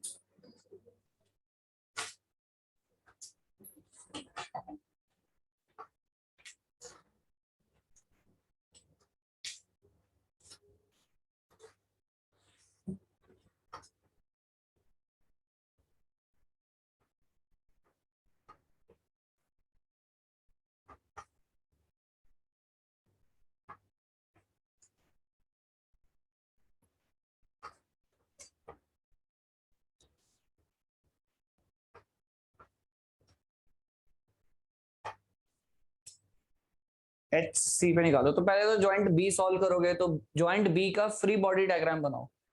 डायरेक्शन जिसका नहीं पता आप टेंशन अज्यूम कर लो सबका, ठीक है। Answer positive correct, negative incorrect direction, बस।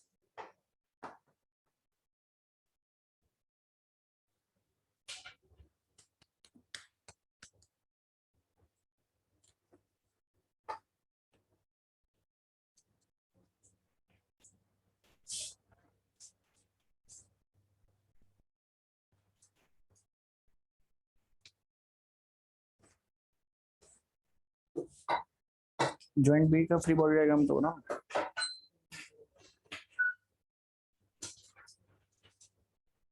ज्वाइंट बी एक मेंबर इधर की तरफ फोर्स लगे, एक इधर लगे, इधर लगेगा।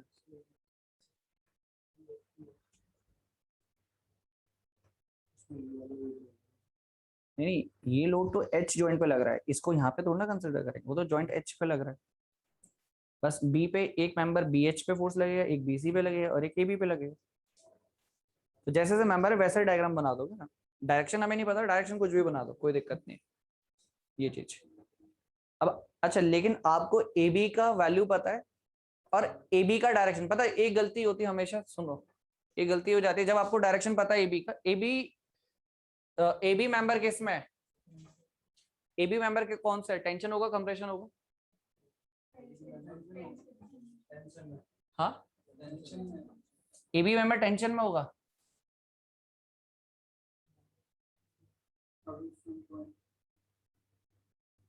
क्या लिखा हमने? क्या लिखा है?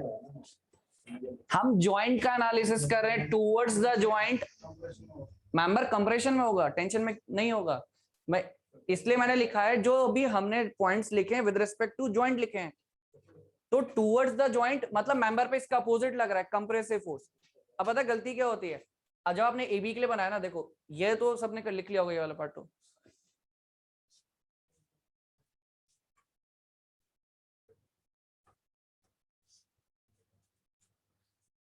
ये चीजें जैसे आपने लेट सपोज ये जॉइंट ए है, तो आपको पता है कि जब जॉइंट ए पे ऐसे फोर्स लग रहा है, ठीक है, कुछ इस तरीके से, ये आपके पास मेंबर है ए बी वाला, तो मेंबर पे कैसे लग रहा होगा? ऐसे, ठीक है। सेम इफेक्ट यहां पे भी तो वही होगा।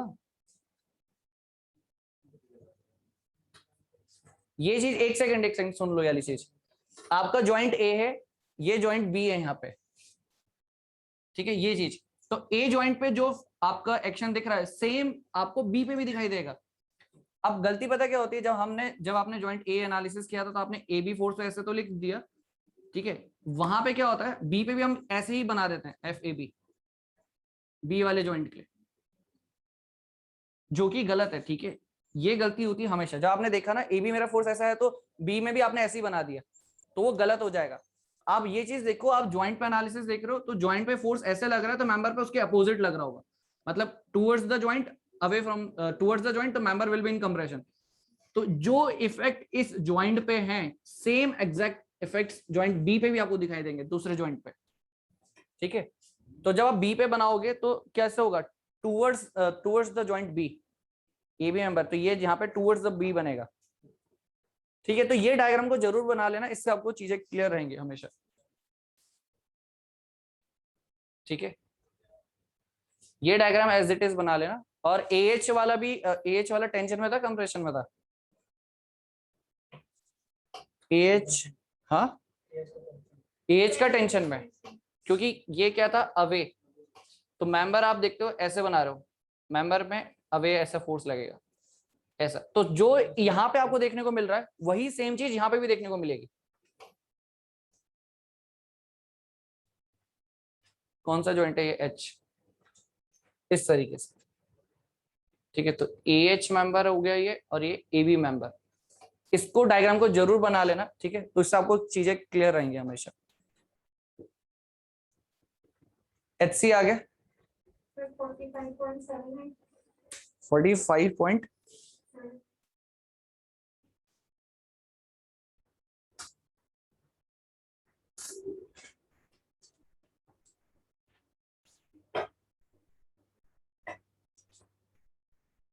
बी एच पे कितना आ रहा है?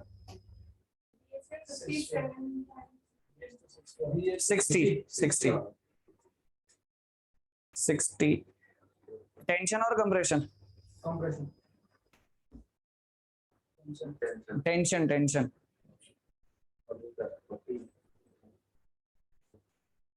बी एच टेंशन में।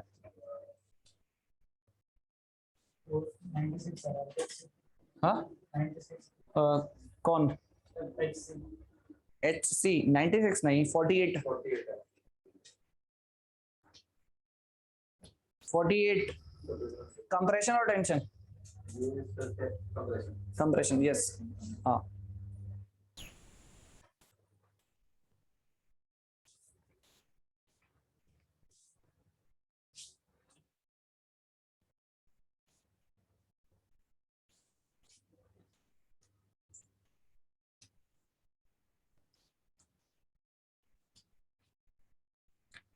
ठीक है, तो जब आप ज्वाइंट बी लिख रहे हो, दिस इज ज्वाइंट बी, तो ज्वाइंट बी पे ए बी, ए बी पे हमें पता था कि ये क्या है, टुवर्ड्स द जॉइंट, तो वहां पे भी टुवर्ड्स द जॉइंट होगा। ठीक है, हमेशा ऐसा याद रखना, जो एक जॉइंट पे आपको इफेक्ट दिख रहा है ना, वो वही दूसरे वाले में भी होगा। जब ए बी मेंबर का इस जॉइंट पे टुवर्ड्स द जॉइंट फोर्स है, तो यहाँ पे भी टुवर्ड्स द जॉइंट फोर्स। ठीक है, तो टुवर्ड्स द जॉइंट हमने फोर्स दिखा दिया एफ ए बी। और क्या है, बी एच के बारे में हमें पता नहीं है और बी सी के बारे में भी हमें पता नहीं है, बट क्या हम जज कर सकते हैं, ये चीज आपका क्या हो गया, फोर्स इन बी एच, और ये हो गया फोर्स इन बी सी। आप जज कर सकते हो ना इसमें इजीली। देखो जब ये टुवर्ड्स द जॉइंट जा रहा है तो इसका एक कंपोनेंट वर्टिकल बनेगा जो कि ऊपर की तरफ जाएगा, इसका एक कंपोनेंट बनेगा वर्टिकल डायरेक्शन जो कि ऊपर की तरफ जाएगा, और एक कंपोनेंट बनेगा हॉरिजॉन्टल जो टुवर्ड्स द राइट जाएगा। अब इसका जो वर्टिकल कंपोनेंट जो टुवर्ड्स मतलब अपवर्ड जा रहा है उसको बैलेंस कौन करेगा, बी एच। तो इसको किधर होना चाहिए, नीचे डाउनवर्ड होना चाहिए, और इसका कंपोनेंट हॉरिजॉन्टल वाला टुवर्ड्स राइट, तो इसको क्या होना चाहिए, टुवर्ड्स लेफ्ट। इस तरीके से बस इक्विलिब्रियम इक्वेशंस लगा दो, यहाँ पे सॉल्व कर दो। ये एंगल कितना होगा, ये वाला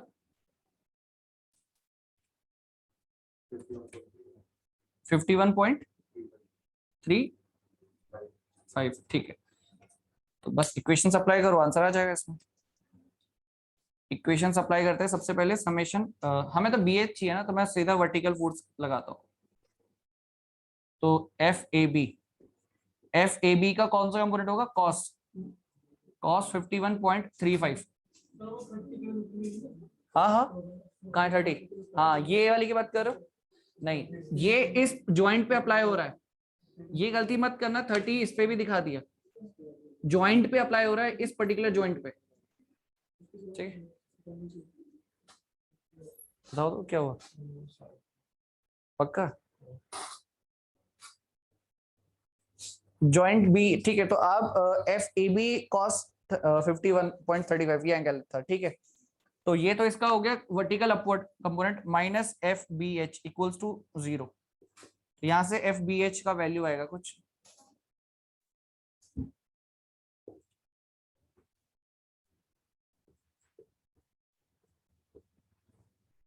कितना था ये वैल्यू, 60 था शायद ना, बी एच का वैल्यू।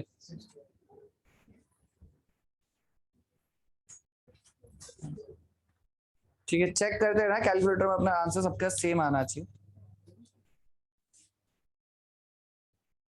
ठीक है, तो बी एच का वैल्यू आ गया, बी एच के बाद फिर आप एच का एनालिसिस करोगे, joint H.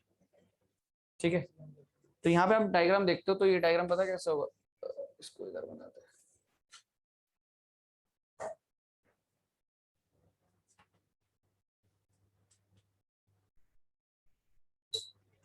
B H away,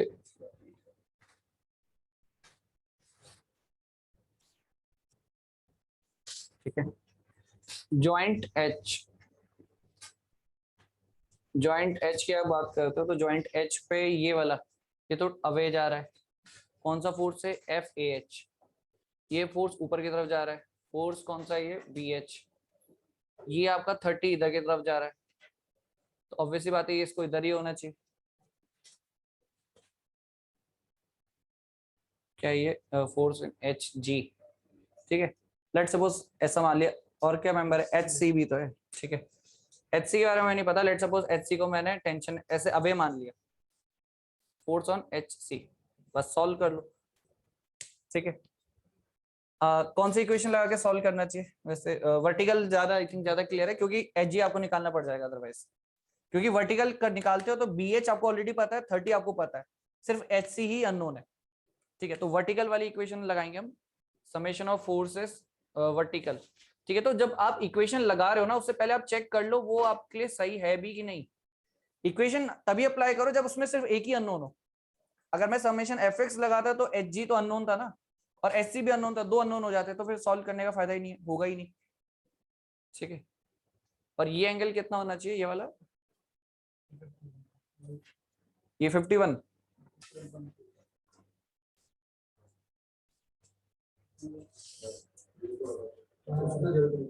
हाँ कौन सा, ये वाला, हाँ ये कितना है, 38.6। ठीक है, हाँ तो ये वही चीज हो गया, एफ एच सी साइन 38, ठीक है, एफ एच सी साइन 38.6 और प्लस बी एच माइनस 30, 300 नहीं है 30 है। हाँ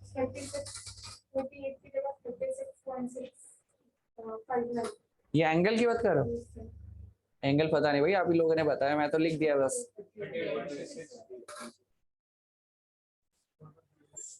अब ये आप लोग डिसाइड कर लो क्या एंगल है, मैंने लिख दिया है एंगल। ये तो है क्या, ये कौन सा एंगल बन रहा है, ये तो है 4 बाय उस हिसाब से निकल जाएगा तो।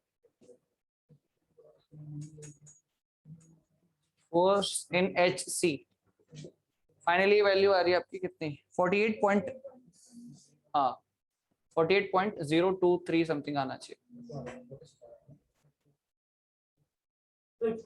हाँ हाँ बोलो।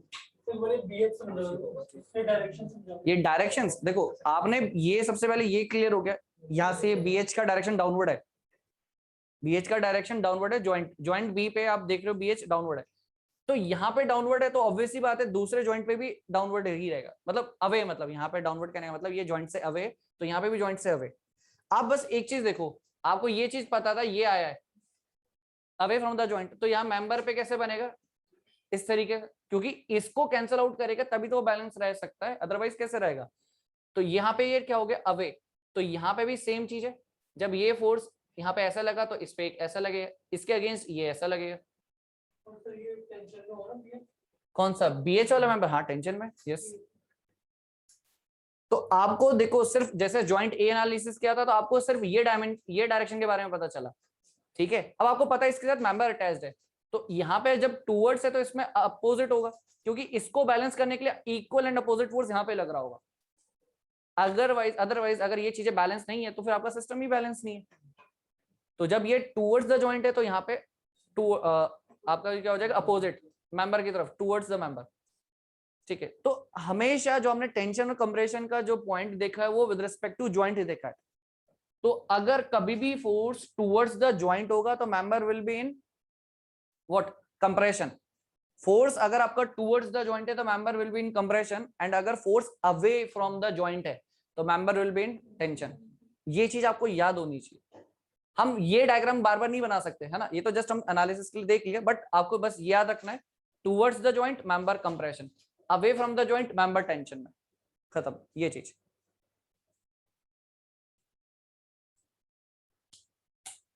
ठीक है, ये चीज क्लियर हो गया, आगे आंसर क्लियर है ना सर?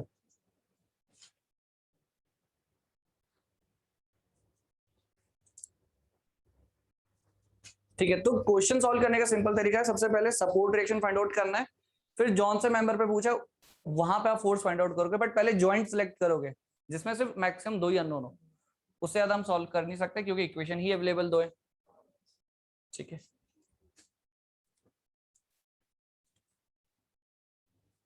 ठीक है, सिंपल प्रोसीजर बेस्ड क्वेश्चन है और कुछ नहीं। ठीक है, सिंपल प्रोसीजर बेस्ड।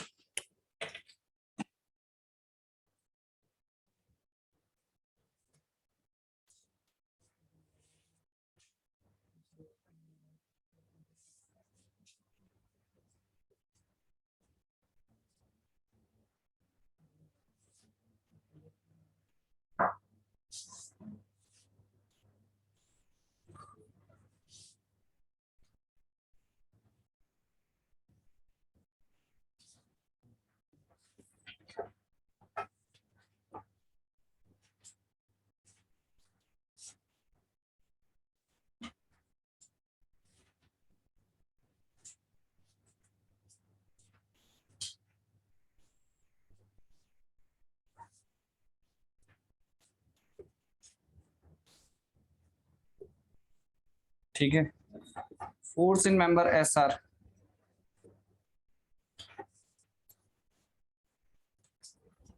सारे डायमेंशन 1 मीटर है। ठीक है,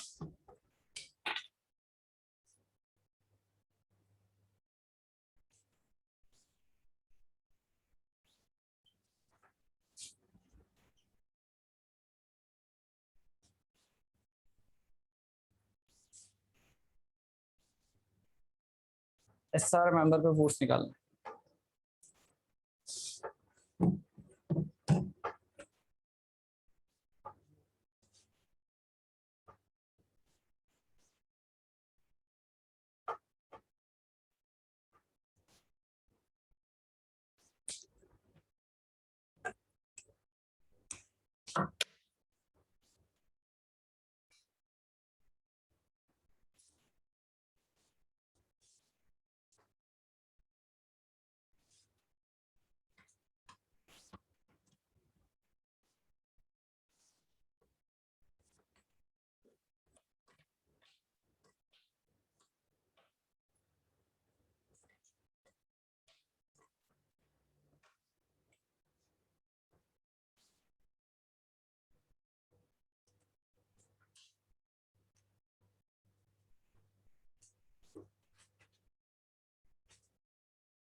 सबसे पहले सपोर्ट रिएक्शंस है ना, विदाउट सपोर्ट रिएक्शन सॉल्व होगा ही नहीं। सबसे पहले सपोर्ट रिएक्शंस फाइंड आउट करनी है।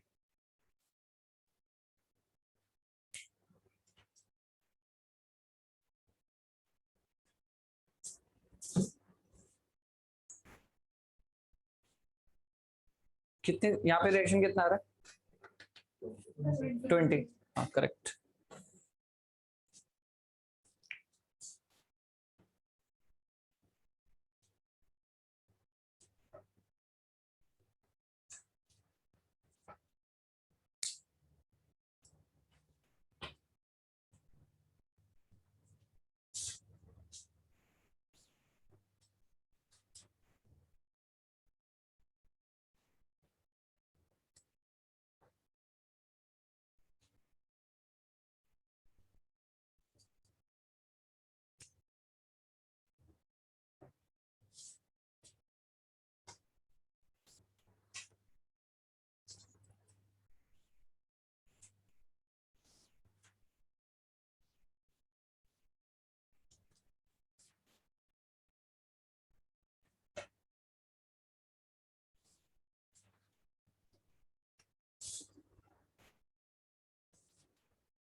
कितना आ रहा है आंसर एसआर का?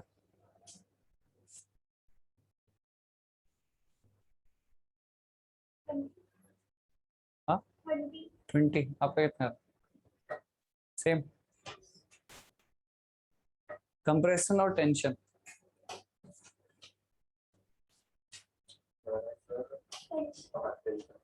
टेंशन आ रहा है।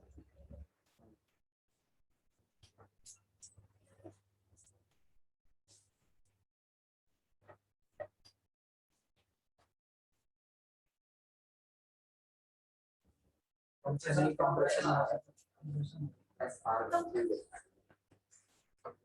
कंप्रेशन में खो मत जाना है, वो उधर जा नहीं रहा है, कहाँ जा रहा है किधर आ रहा है क्या बताएगा। ठीक है, कंप्रेशन है आंसर एक्चुअली। आगे आंसर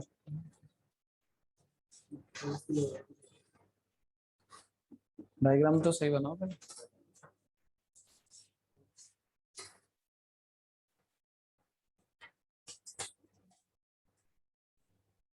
सपोर्ट रिएक्शन निकालना तो आ गया होगा सभी को, ये तो सबसे बेसिक चीज है। आरपी प्लस आर क्यू आपको करना है सिंपल, इक्वल्स टू कितना टोटल डाउनवर्ड लोड कितना लग रहा है 30। अब मोमेंट चाहे पी या क्यू के अबाउट निकालो, क्यू पी के अबाउट लेंगे मोमेंट, क्योंकि मुझे क्यू की रिक्वायरमेंट है। देखो आपको एसआर फाइंड आउट करना है, एसआर तो डायरेक्टली फाइंड आउट हो नहीं सकता है, पहले मुझे क्यू को सॉल्व करना पड़ेगा। क्यू को सॉल्व करने के लिए मुझे ये रिएक्शन चाहिए। अब मुझे ये रिएक्शन चाहिए तो मुझे मोमेंट इसके अबाउट जीरो करना चाहिए, ताकि मुझे डायरेक्टली ये वैल्यू मिल जाए आर क्यू की। तो मोमेंट अबाउट मैं पी जीरो करता हूँ डायरेक्ट, तो पी जीरो करोगे तो 30 इंटू 2 करते हैं क्लॉकवाइज, तो पॉजिटिव कंसीडर कर लिया। ये चीज एंटी क्लॉकवाइज मोमेंट बनाएगा यहाँ पे, लेट सपोज कितना minus R Q into distance कितना हो जाएगा ये 3 इक्वल्स टू 0, तो आर क्यू का जो वैल्यू आएगा it will be 20 kilo Newton. ठीक है, अब अगर आप ज्वाइंट देखो किसको देख रहे हैं हम, ज्वाइंट क्यू को। ठीक है, तो सबसे पहले तो सपोर्ट रिएक्शन निकालना आना चाहिए। आप पूरी ट्रस को एज अ इक्विलिब्रियम कंसीडर करते हो, तो ज्वाइंट क्यू की बात कर रहे हो, ज्वाइंट क्यू को देखो बस, ये चीज एक ऐसे में है, एक ऐसे में और एक ऐसे में है। ठीक है, ये आपको पता है इसका वैल्यू 20 है। ठीक है, अब एक चीज बताओ, इसका वैल्यू 20 है तो आर क्यू का वैल्यू कितना होगा, 20, क्यू 20 होना चाहिए डायरेक्टली। ये बेसिकली कोलिनियर है, ये चीज कोलिनियर है। ठीक है, ये मेंबर और ये मेंबर, बेसिकली ये फोर्स और ये मेंबर पे जो फोर्स लगेगा वो कोलिनियर है। कोलिनियर है तो ये इक्वल एंड अपोजिट ही होंगे हमेशा। ठीक है, ये चीज आगे हम लिखेंगे उसमें शॉर्ट पॉइंट्स में, बट आपको ये चीज दिमाग में होना चाहिए, ये मेंबर और ये मेंबर आपको दिख रहा है, मतलब ये तो फोर्स है और इस मेंबर का जो फोर्स है, इन दोनों का लाइन ऑफ एक्शन सेम है, कोलिनियर होंगे। ठीक है, तो इधर की तरफ ये आएगा 20 किलो न्यूटन इस तरीके से। ठीक है, अदरवाइज आप सॉल्व भी करोगे तब भी 20 आएगा। ये आ गया 20 वैल्यू, मतलब ये जो आर जॉइंट है, देखो आर वाला जो जॉइंट है, ठीक है, जब ये क्यू पे टूवर्ड्स द जॉइंट है तो आर पे भी क्या होगा, टूवर्ड्स द जॉइंट, इस तरीके से, मतलब ये है 20 इस तरीके से। और ऐसा हमें वो पता नहीं, वो हमें निकालना है। और एक ये चीज क्या है, ये आर टी। ठीक है, ये चीज, तो आपके पास ये दो अननोन हो गए और ये अकेला एक नोन फोर्स है, तो आप इजिली फाइंड आउट कर सकते हो जॉइंट आर। ठीक है, जॉइंट आर पे आप इक्वेशंस अप्लाई करो, सॉल्व करो। लेट सपोज ये R T, force in R T है और ये फोर्स इन एस आर है, तो ये चीज मुझे पता है जब ये ऊपर जा रहा है तो ऑब्वियसली बात है इसको बैलेंस करने के लिए कोई डाउनवर्ड फोर्स होना चाहिए। इसका मतलब एस आर तो इसको बैलेंस नहीं कर सकता है क्योंकि एस आर हॉरिजॉन्टल है, तो 20 को बैलेंस यही कर रहा होगा क्योंकि इसका एक वर्टिकल ऊपर कंपोनेंट है, वर्टिकल कंपोनेंट, तो इसका डायरेक्शन किधर होना चाहिए, टूवर्ड्स और अवे, अवे होना चाहिए, बिल्कुल करेक्ट, बिकॉज इसका जब कंपोनेंट बनाओगे वो डाउनवर्ड बनेगा, डाउनवर्ड होगा तभी वो इसको रुक पाएगा, बैलेंस कर पाएगा। ठीक है, तो यहाँ पे जो भी एंगल है ये कितना एंगल होगा, 45 है ना, ये चीज इस तरीके से। तो आप यहाँ पे लिखोगे समेशन ऑफ फोर्सेस वर्टिकल 0 करते हो, तो इसको अप्लाई करते हो तो 20 तो ऊपर जा रहा है positive, F R T negative, sine या कॉस कुछ भी लो, cos 45 equals to 0, F R T का वैल्यू यहाँ से आ जाएगा, एफ आर टी का वैल्यू आ गया, तो आप summation F X equals to 0 करने वाले हो, और समेशन एफ एक्स 0 करोगे तो क्या होगा, एफ आर टी का कॉस कंपोनेंट जो कि टूवर्ड्स लेफ्ट जा रहा है और इसमें क्या होना चाहिए, टूवर्ड्स राइट। ठीक है, तो फोर्स मेरे को तो यहीं से पता चल गया कि ये force towards the joint, the member will be in compression. ठीक है, तो इसमें मिस्टेक नहीं होनी चाहिए क्योंकि हम जो मेंबर टेंशन है कंप्रेशन वो कैसे बता रहे हैं, जो फोर्स ज्वाइंट पे लग रहा है उसके बेसिस पे हम बता रहे हैं। ठीक है, एक्चुअली पता टेंशन हम क्यों बोल देते हैं, क्योंकि हमें दिख रहा है फोर्स अवे जा रहा है और हमें मेंबर दिख रहा है, तो हमें तो मेंबर ऐसे विजुलाइज हो रहा है मेंबर और इससे अवे जा रहा है, हाँ तो ये टेंशन हो गया, इस वजह से हम गलत बोल देते हैं, तो वो मिस्टेक नहीं करनी है आपको। ठीक है, तो ये टूवर्ड्स द जॉइंट तो member will be in compression, तो समेशन एफ एक्स 0 करते हो तो क्या हो जाएगा, ये F R T sine 45 equals to F S R, तो यहाँ से एफ एस आर का वैल्यू आएगा 20 kilonewton which is compressive. ठीक, विच इज कंप्रेसिव। नेक्स्ट,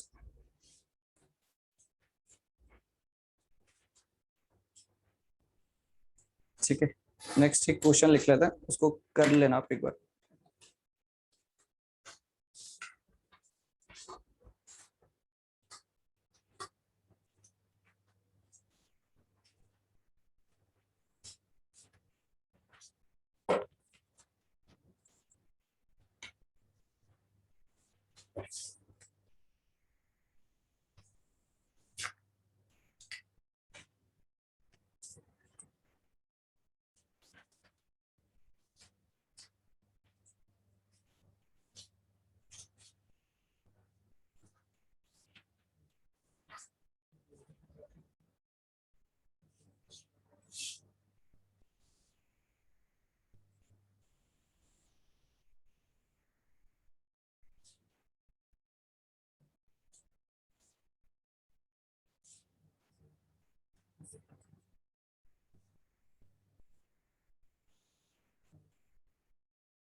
ठीक है, force in member C D,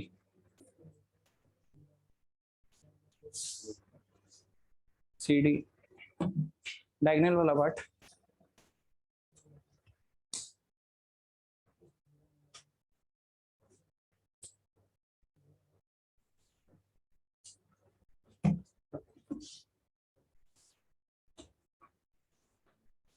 ठीक है, इस वाले को सॉल्व कर लेना, ठीक है, सी डी। नेक्स्ट फिर हम वो डिस्कस करेंगे मेथड ऑफ सेक्शन वाला पार्ट, ठीक है। ज्वाइंट सिंपल है बट ज्वाइंट में टाइम कंज्यूम है, हम मेथड ऑफ सेक्शन को अप्लाई करना सीखेंगे बेस्ट, जिससे सिंगल लाइन में आंसर आएगा आपका सारा, ठीक है।